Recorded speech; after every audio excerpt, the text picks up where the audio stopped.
Nag-request si Daddy ng what breastfeeding and solid foods did to my baby. Si Moshi dyan ay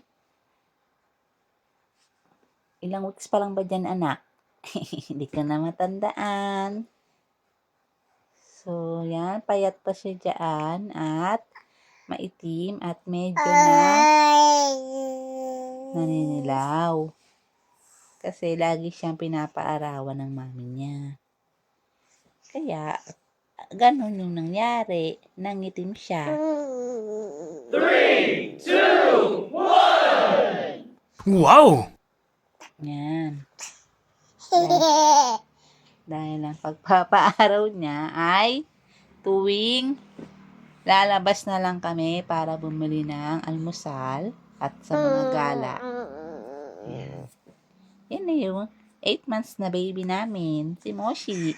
Mataba, malusog, makulit, maingay. Minsan, umuungot.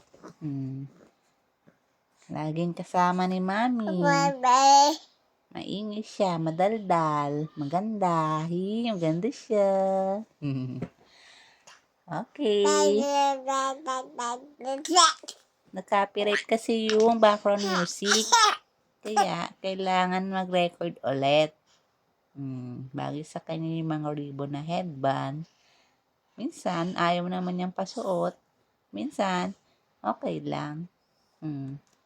Ayaw ng daddy niya na tinatalian siya. So, yan muna guys. Bye-bye.